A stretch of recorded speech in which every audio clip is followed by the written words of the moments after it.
Welcome to the Scalable Real Estate Investing Podcast, where we discuss the most scalable strategies, tools, and approaches to successfully invest in real estate. Learn how to make the most impact of your time, automate your real estate investing business, find off-market deals with minimum time invested, and leverage your capital to create as many income streams as possible so that you can achieve true financial independence. Thank you for tuning in. I'm your host, Mason Clement. Hi, scalable investors. Before we get into today's episode, I'd like to tell you about a group that I'm a part of called HiveMind. If you're serious about taking the next step in your real estate investing career, then this is definitely a group that you need to join. Some of our members are making $90,000 or more per month and as much as $300,000 on just one deal. And at the same time, you don't have to spend thousands of dollars like you typically would joining other mastermind groups. This is only $99 per month. And when you join, you'll gain access to a robust integrated CRM software that allows you to track your leads, run automated triggers, and ultimately scale your marketing efforts. So the difference here is that you're not left high and dry, but gain access to a support network that allows you to use that tool and learn from other more experienced real estate investors. So to learn more, go to scalablerei.com/HiveMind. That's HIVEMIND. Thanks a lot. Let's get into the episode. Hi, scalable investors. Thank you for tuning in to another episode of Scalable Real Estate Investing. I'm your host, Mason Clement, and today we have with us Ken Van Liew. Is that how you say your last name? Van Liew. Van Liew. Okay. Great. Hope I didn't butcher it. So Ken is a major heavyweight. He's been involved in over $1.3 billion in capital investments in Manhattan and other places in New York. So really excited to have him on. Also best-selling author, doing tons of things. So I just can't do you any justice if I steal your thunder. So why don't we get into things, Ken? What's going on? Absolutely. How you doing today? Just another extraordinary day, in the metropolitan area here. Oh yeah, definitely. So you're not in New York. I think before we recorded, you said you're in Jersey. Yeah, I grew up in New Jersey. I'm about 20 miles outside the Holland Tunnel. I'm close to Newark Airport, but the city's been in somewhere I go pretty much every day of my life, so it's been fun. Okay. Yeah, when I lived there, I always found myself on the got an emergency call here. I'm sorry. No problem. Yeah, when I lived there, I've always found myself on the east side of Manhattan. Whether I lived there or I'd be working there. I worked right by Grand Central. So I guess you're all over Manhattan? My office is in Midtown. We have a small little office in Midtown, but I've done projects in, upper Manhattan, lower Manhattan, Brooklyn. So we jump around. Okay.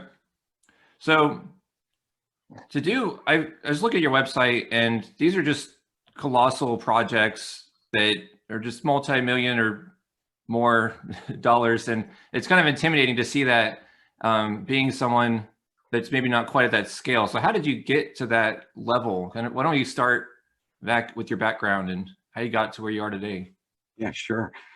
I was fortunate at a young age to be put on a construction project, multi-story construction project on the waterfront of New Jersey. And at 26 years old, I was a superintendent on 956 residential units. And that really taught me how to build skyscrapers. And from there, it led to a career in New York City where I built a few for other owners and developers. And then in 2008, I developed 240 Park Avenue, which was my first. And then from there, we had some challenges when Lehman crashed. But, I started out really with the background in construction, and then it led to real estate, just, dreaming about how can I do this? Okay. Yeah, I remember you were, I was stalking you on LinkedIn, and I noticed that you were doing engineering before. Civil engineering was kind of your background in college. And you started that way, right? Yes, I was a civil engineer. I created the 6-year plan in college. I played football and drank a lot of beer, unfortunately. So I didn't pick up engineering right away. And, after I received my engineering degree, I had already gotten started in construction and was making decent money. So I never really did engineering for more than a year, and I gained enough experience just to get my professional engineering license. And that opened up all kinds of doors in real estate development for me. Okay, good. So did you ever start with like, single family houses or anything like that, or was it just straight to skyscrapers? You know, the funny thing is I went, my first project was building skyscrapers, yes. And then my first project where I was on my own was a $17 million assisted living. And then I did it in reverse. So I built skyscrapers first, and then I ultimately went down. I call it, descending upon, the ascension path, and taking the top down thinking and then applying it, down to the point where one year when I was a partner in a company called Flipping USA, we did 137 residential deals using the modern wealth building formula. So it was fascinating to prove the theories and the systems that we were using on skyscrapers. When you went into, smaller commercial or the residential, you stood out, like a rock star because you were different, and that's what I really found, that the modern wealth building formula applies for any type of real estate. And, I'm just like you, I put my pants on one leg at a time. I started and was just fortunate to get some really good mentors that showed me how to build these super huge $100 million projects. And in New York City, you actually have to have a license to supervise those. So at a young age, at like 26 years old, I was fortunate to go through a training program and become a licensed site safety manager, which, now superintendents are licensed. Back in the day, anybody could run a project of that magnitude, but, it's pretty intense. Okay, yeah. Was it kind of like an apprenticeship? It actually was. It was an on-site apprenticeship where they trained you to manage the safety on, large structures. And back in the day, the supervisor could also be the site safety manager. Now, projects are, so active with so many people. Site safety managers is a separate position. But Okay. But you said it a couple of times as well, the modern, what'd you call it, the modern wealth building formula? yeah, the modern wealth building formula is the book that we wrote that came out in 2019.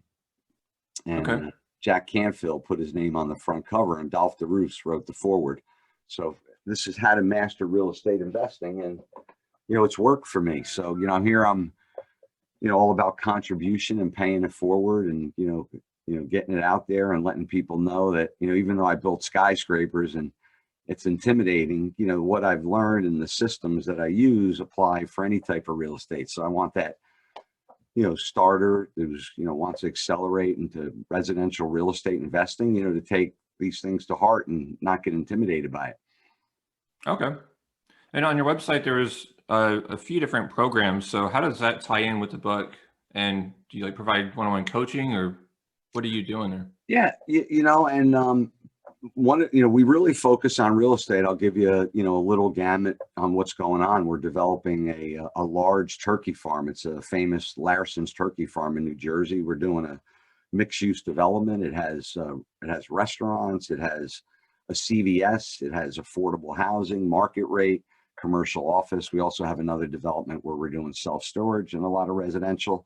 So our primary focus is with global real estate strategies and the projects we're working on. And we want to teach people on how that applies. Sometimes, people are like, commercial real estate's a little intimidating, or development. And, what I really tell people is that my system is all about finding real estate, funding real estate, and facilitating real estate. And the modern wealth building formula applies with that type of system. And it really shows you how to get started and how I built a $17 million project using other people's experience and other people's money, and how that applies to residential on, the 137 deals we did using other people's money, giving them rates of return of, 20%, and our rates of return exceeding sometimes 200%. So it was a really interesting phenomena that we created. And, I mentioned to you before a little bit about the top-down thinking. The modern wealth building formula is a blanket, is what I consider it, that applies to wholesaling, fixing and flipping, commercial, skyscrapers, land development.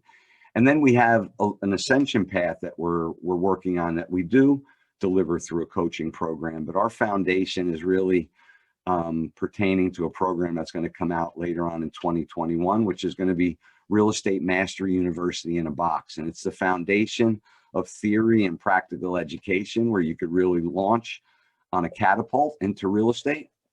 And then the next step in the ascension path we have is a financial freedom protocol, which is how to start and accelerate your residential real estate investing. And then we get into, things like micro development, which is our system related to fixing and flipping.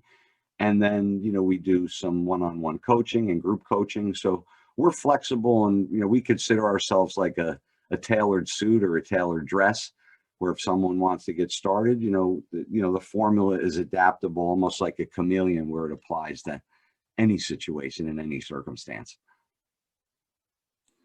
Okay, but it sounds like it's primarily focused on single family houses for this people going through the program, and like how to do those. Or I know you said it's going to be applied to any type of real estate, but yeah, well, the modern wealth building formula shows how I built a $17 million project, large commercial project. And what I tried to do was I didn't want to, pigeonhole it or limit it to the people it would value. So even though the teaching is at a very high level related to, skyscrapers and commercial, what I've done is bridge the gap so it applies to people in residential real estate, so that they get the value of the modern wealth building formula on how, essentially we bought, 137 deals using other people's money. Okay, got it. But it wasn't like a subdivision with 137 property houses in it. It was this is 137 transactions. What we used to do is we would scrape, we used to get most of our properties we'd buy from the auctions in New Jersey. They used to have auctions in all the counties. So we created a software where we would scrape, the foreclosure sites. They would then evaluate them against, the Zillows and the valuation sites. It would highlight the properties that were 30% below market value. We then had a team of field reconnaissance that would go to the sites, working alongside property analytic managers, where they would analyze, and then we would prepare for bids as we would go into the auction. And we would do at least 7 auctions a week, and that was one source of deals. And we set this operation up, and and then we expanded into fixing and flipping, land development, and all kinds of things, just to really test out the modern wealth building formula to make sure that it worked. Okay. Yeah, I'm actually focused on lands right now, primarily flipping lands, but I think developing land is always something I'm interested in learning more about. Could you go into that a little bit more? Yeah, sure. And that's interesting that you lean into that, because, flipping land, there's one other option that you may want to consider, which we do a lot of times, is go through the entitlement process. But flipping land is, very similar to just flipping a house. I mean, you're assigning a contract. I think where you may want to consider, not, or capturing some money on the table that's given to the guy that's buying it from you, that goes through the approvals.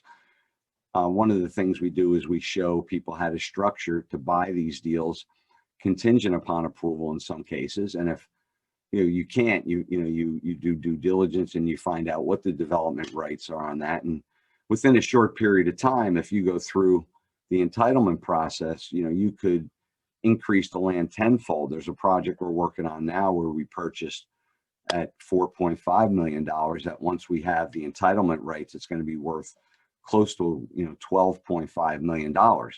And that's going to be done in about a 2-year period. And then you have the option at that point to either sell, like we actually have a residential offer for almost $8 million, which will take out the investors. And then we sit on the storage facility and we can develop that ourselves, or also sell that pad. So, I like what you're getting into, because it opens up a whole, plethora of opportunities for you to look at and options around the land.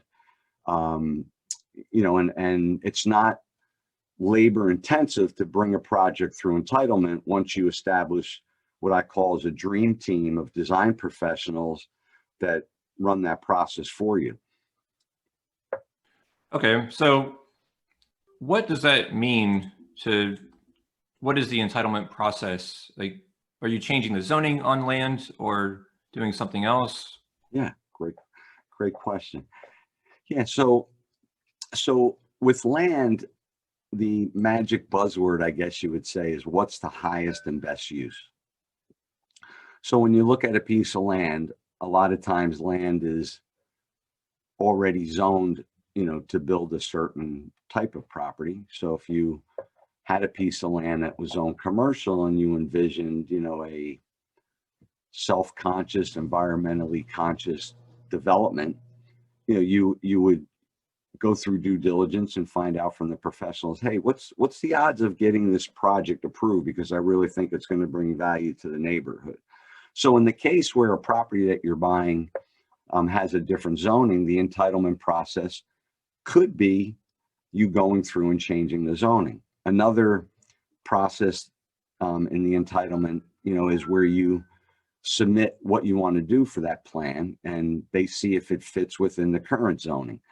Sometimes it may entail a variance. So if that lot is zoned, say residential with, 2-acre lots, and you want to create, less homes and maybe 5-acre lots, you would have to go in and get the entitlement to build larger lots. So these are two examples of the entitlement process. And it's really just, going to the local authorities and working with them to make a win-win situation for that piece of land. And in some cases, towns are very stringent and, the zoning is the zoning and they won't, make the changes. And that's when I mentioned to you earlier, in these cases where you're going into entitlement plays, a lot of times owners will be asking you for a price and we go, there's no way I'm going to pay that price. But if you give them the price and you make a deal that you could buy a contingent upon approval, where you go out and get your approval, it's a win-win situation for both of you because they're going to get the price they want. You have the luxury of time to get the entitlement. And when you get that entitlement, you close, you give him what he wants. And now you have a project that you can either sell those approvals or create another syndication and raise money and just develop that and start paying yourself a fee during that process, which was one of the things that enabled me to get into business. Because when I started, I didn't have a lot of equity and I knew about development fees. And I figured, wow, $10 million project, 5% development fee, that's $500,000. That's where my thinking was, it was a little narrow-minded back then, but that's how I had to get started, Yeah, that's a great idea. I'm just thinking that if I was to buy some land, I would probably need to partner with a developer and understand what they are looking for and what they want to do. Like, maybe just correct me if I'm wrong, but I would think they would tell me their criteria in terms of where they're looking to buy, and they want to build like 100 homes in this area across X number of acres. And otherwise, I wouldn't really have a plan to present to the county officials. Is that correct? Yes. Or how else would you have a plan as just an investor, Yeah. So in the case where you took control of a site, right? Is that the example you want me to give, where how you would come up with the conceptual plan? Yeah, because like on a super basic level, I bought some land in North Carolina, for example, and there's two different ways to get a perk test to make sure you can install a septic system. One of them is to apply through the county and have them perform the perk test. But to do that, you have to actually like stake off where you're going to build your house and show them plans. And I'm like, I have no idea where my buyer is going to build a house. My buyer may not even build a house. I'm not going to do that. And so I do the second option, which is hire a third party just to test the soil. Yes. So I'm just looking at this other example where it's like, I know maybe I can go through some entitlement process, but I have no idea what the plan is going to be. So yeah. So in that case, and that makes a lot of sense, and you made the right move, is, we're doing a couple sites where we actually have to install on-site treatment plants. So we're doing a lot of subsurface investigation, and you can't allow townships or utilities to control you, but sometimes they do.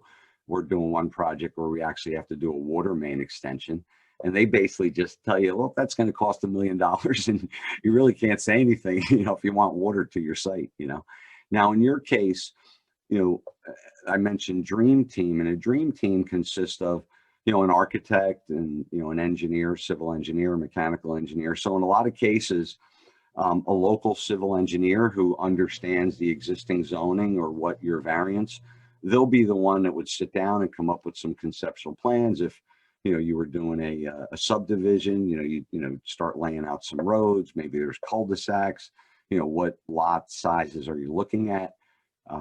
We're looking at a property in Catskills right now where, it's a couple hundred acres, but there's a segment right on the road where, we're analyzing, whether we can do a small community there. It's next to a ski resort. And we're literally just like hand sketching using tissue paper and, and that's where it starts. It's a vision in your head and, and you just, you try to paper it. And one of the things that it brings to mind is,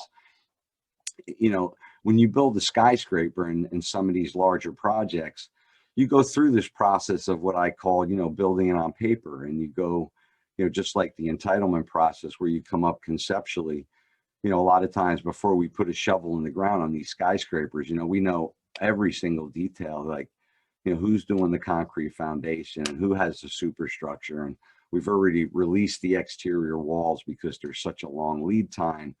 And, it's a little bit of a science, but, that's the approach that you take and, it has great results. Okay. And I imagine the approval process, the timing on that would depend on each county, but how long on average would it take to go through that entitlement process? Yeah. Yeah. So that's a great question. So, a lot of times entitlement process and, in towns, could take, a year. In a lot of cases, if you're dealing with the Department of Environmental Protection, in the case where you're dealing with septics and treatment, that is a very lengthy process. They deal with creeks and water flow, and anytime you have to go through a DEP process, it's minimum of 18 months. So on my project, like when I get started, I literally figure, how am I going to carry this for 2 years? And it's lengthy. Now, some entitlements that you're not doing zoning changes and going through like bigger projects, you can get through in, less than 6 months in some cases. So it definitely, as you mentioned, depends on the size of the project. And, that's where it always comes in, like, depending on where you're working, you want to hire the local favorites and who, they know the ins and outs of the system, and it usually helps accelerate the process. Okay. But I guess that right there is one of the huge ways of adding value to sell it for, like you said, multiples more. It reminds me of the pharmaceutical industry where you can like sell those rights of FDA approval because they have to go in these different stages across these different clinical trials, and it takes forever to get through that. But I'm not sure if you're familiar with pharmaceutical stuff, but it sounds similar. Yeah, I would think it does, in the case where they get an approval, I could imagine they could sell that off, if they didn't want to go through the distribution process and make a boatload of money. Yeah, exactly. Okay. So pivoting slightly, I actually previously was targeting self-storage, as some of my listeners might know, listen to earlier episodes, and it's something I'm really interested in later down the road, especially like as I get into both residential and commercial land, or maybe rezoning residential. But how would you suggest I determine if a parcel's highest and best use is storage in that market? Because you did mention you're working on some storage project now. Mm-hmm. Yeah. What I've done is, what I learned back when I did my first project, which was an assisted living project, which was driven by demographics. And I found in my studies that storage is driven by demographics, where you could actually calculate on how much space you'll absorb, based on, per capita income and population in that specific area. And one of the things, assisted living, there's what they call as a certificate of need, where the state has additional data on top of demographics, where they issue these certificates where they say, okay, in this area, we have a need for 100 beds. So if you want to develop 100 beds, you're essentially approved by the state. And, that's similar with self-storage. When you get into, when I started in considering self-storage, I brought in a self-storage expert that taught me that, there's a little formula. So, number one, you have to find out what your existing facilities are and, how much square feet they have for a certain demographic area. And then, within a certain radius, I believe it's a 5 and 10 mile radius, you look at your population and you can calculate on, what will absorb. And in the case where, there's a question on absorbent for your typical storages, some of the stuff that we're now looking at is we're creating these condo, storage facilities where, in Bedminster, it's a high net area. So, we're looking at creating spaces where people can bring their fancy cars and, that type of thing. Okay. Yeah, I've heard that a lot of people use like 7 square feet per capita as kind of the benchmark. And if it's below that, then it's not saturated. But if there's already like an excess of 7 square feet per capita, then it is maybe overly saturated. Is that what you use, or what is your benchmark? I'd have to look at my notes on the exact benchmark. That actually sounds a little high, actually, but that's it's give or take a few variables. But I don't have it off the top of my head. If I were to try to just give you an answer, I have so many numbers in my head. I was just analyzing this self-conscious development in Tennessee last night, and we had White Plains before that. But yeah, I mean, it's there's some rule of thumbs around storage, and then you can get creative, like I said, with condoing it, which is a little bit different. So you have a dual structure. Okay. And I guess I don't fully understand. I understand, I've seen like high-end luxury RV storage and other types of storage, like hangars, private jets and stuff. Are you saying that like a condo ones where they live there as some residence, and then there's also storage like below it or something, or how's that work? No, this is just more like almost, if you can envision, like a high ceiling flex office where, we're envisioning, a mezzanine. It's more, like, the guy would have his fancy cars, maybe have a bar there, in the facility. And, it's more like a destination where they kind of hang out. We have this, like, it's the site that you can almost envision. It could be a polo club in a very high end area. So, that's what we're studying right now, where, you would sell this condo off for, a couple $100,000 and, reduce your debt, and then the rental, portion of it would cover and create the residual. Okay. So you sell off a few of those units so that those buyers don't have to pay the rent anymore, but then you're retaining the majority of the other ones. So you Yes. just rent those out. Yep. And if you self-finance it, it goes towards your cash flow. But in most cases, when they buy them, they get their own financing, and then you get your cash and lower your debt on the property. Okay. And by self-finance, what do you mean exactly? Well, if they were to, buy a $250,000 unit, right, and I would finance it for them, they would just essentially pay me, and then I would pay my debt service. Oh, got it. Yeah, just an owner finance, seller finance. Yeah. Self. Got it. Yeah, that makes sense. Okay. You had mentioned you were working on a couple projects. I actually used to work in White Plains, so I'm familiar with that one. What is that project you're working on over there? Yeah, so at 180 East Post Road, it's a existing commercial building that we are converting the top 2 floors into 10 luxury residential. And we, just essentially put together the development budget, snapshot at stabilization, cash flow, site logistics plan, project schedule, and a little bit of, a bank package presentation so that they can get their financing set up. Okay. That's another thing I wanted to understand is in what capacity you're involved. I know it's like it's a syndicator and everything like that, but you just said so they can get their financing set up. Are you kind of just helping these folks, other investors? Yeah. So Global Real Estate Strategies is a real estate advisement development firm. So, we have some third-party clients, like, one of my clients is doing a penthouse in New York City. Another one of my clients is 2 dentists that they're renovating their building in White Plains. So in some cases, like I did a small pre-construction stint for these two dentists, because one of the dentists was my personal student. So I kind of just, wanted to help them out and not see them get hurt. They had been trying to get this project off the ground for a few months. And, so I provided some services for them. So yes, in some cases, I do other, services for others, but, my development is the turkey farm, Bedminster project.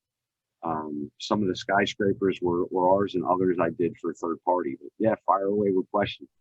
Okay. Interesting. Yeah. So I guess that's more of a consulting role for those people. Yeah. Yeah. It's a process where there's less margin for error as you increase the dollar value. So it's important to have someone on the team that knows how to, that knows all the right questions to ask, and, consistently sticking his head in. And, I used to do a lot of owner's rep work, and, we kind of veered away from that, just because we have a lot of our own projects. But, I love to, contribute. And this is part of my contribution human need, paying it forward and giving some value to the listeners, and hopefully they could relate this and how it applies to whatever real estate they're involved in. Okay. That actually reminds me, I forgot to ask, do you do a lot of feasibility studies, or is that just not really necessary? What's the value of that from your experience? Yeah. No, we do feasibility studies all the time, and I guess my definition of feasibility is really looking at every single aspect of it. If there's a value add and construction aspect to it, how much risk is involved? Is there, we looked at a property on Saturday up in Ridgewood. It was I don't know, 780,000, do a 250 improvement, sell it for 1.4, but busy road. It's a county road. The approval process, may take a while. So, we're always looking at the feasibility of, what's the duration risk if there's an approval process? Is there a financial risk?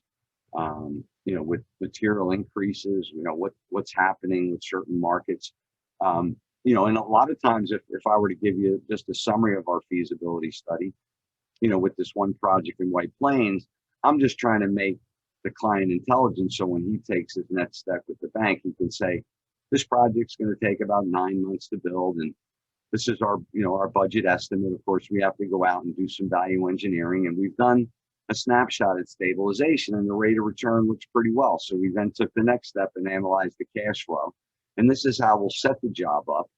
And these are the things that I think through so that I can give a recommendation on what I believe is the feasibility and how long it'll take. So, feasibility is a key, and then, across the board, you want to do market comparisons and, look at what the benefits are. So yes, to answer your question.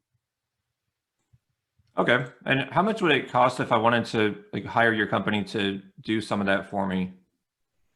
What's your compensation structure? Yeah. It really comes down to, making it work for the client, so like, for example, if you needed my service where I was going to get involved in a project, I try to just come up with a reasonable fee versus where if you said, hey, Ken, I just got a project in New York City. Can you go in to New York this morning and check this site out? For 4 hours, I would probably charge like $1,200 or something if I had to drive into the city.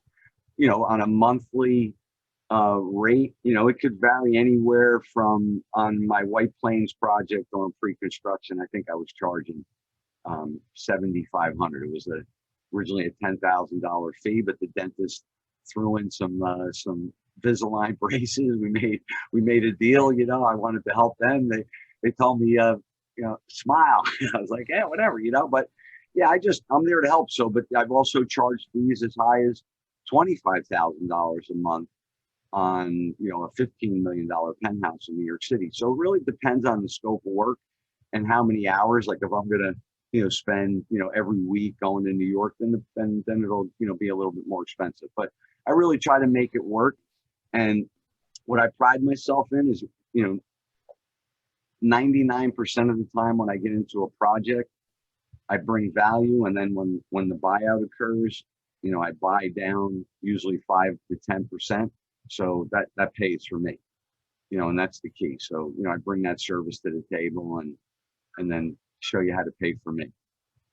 Okay. When you say buy down, you're just paying them for some of that equity, huh? Like 5 or Like 10%. for example, on a development project or a big project that someone's doing, when I buy, when I use different terminology, sorry, when I procure the trades or if I buy out the certain subcontractor trades, I normally have the ability to get the price lowered anywhere from 5 to 10% when I start to purchase materials and labor and all of those types of facets. Okay. So does that margin, that savings go in your pocket, or does it go to your client and you're just? That all goes directly to the client. Okay. So, one of the things, if you were to say, hey, Ken, you're charging me a fee, based on a certain percentage of the cost, I always tell them, well, that's true if we make that type of arrangement. However, let's do a shared cost savings where, I have an incentive to drive the price down. That's one option. Most of the time, I don't even bring it up, if the trust factor's there. But some owners have said, well, you're getting paid per fee. You're going to drive the price up. I'm like, no, I'm going to show you how to buy the price down. So we beat the budget, not use the contingency, and then it pays for my fee. But sometimes they go, okay, give me the incentive. And we set up what's called as a shared savings plan, where a lot of times for every dollar I save, I get a quarter. Oh, nice. Yeah, that seems like a good way to align incentives. Yeah. So are you primarily working on deals in the tri-state area? Like for this consulting arrangement, does it need to be there where you can like physically go see it? Or if I had a deal in Texas, could you help me with that, for example? Yeah, no, I travel all over. I'm doing some consulting in Miami. I have a project up in Connecticut, which I can drive to, but no, I've done stuff, all around, and, it just really depends on what the opportunity is. And, a lot of times when I get into the consulting, I love where it can lead into some type of participation in the project. So I bring true value and understand the outcome, but, I'm flexible and, whatever we could do to help. Sure.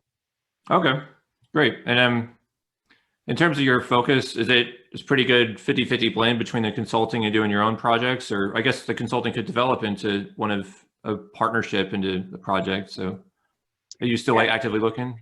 Yeah, no, honestly, I'm probably 85% on my developments, and I'd say 15% between consulting / coaching. So I have, I think right now, three coaching clients and that one consulting, which I'm actually ending that consulting assignment. I just submitted a major engineering package for approval on our Larson's turkey farm, and we just signed a new lease with CVS. So we want to get, we want to break ground in August. So we're going to be very laser focused over the next 3 months to get the approvals. Okay. Yeah, that's definitely helpful to understand. It's interesting. I know on your website you also mentioned that I guess a different way to invest in real estate is with private funding. Could you go into that? Is that like originating debt on a deal and just doing some private lending? Yeah, what I was referring in context relative to that is how I've used private lenders to, essentially buy deals and, in many cases, give them continuous opportunities in investing the real estate. And what happens is once, you attract private investors, I've found that, upon success, they're going to want to stay with you. And, I formed partnerships with these private investors. When I first started, I had 10 of them, and that led into, multiple investors. And then I moved into more family office so that you're not dealing with as many people. But private investors, what I found is getting started, are, a vehicle that eliminates a lot of friction, when you're trying to bridge a gap, getting started, working with institutional financing. And, that was the contents that I was talking about. And that all, helped me, when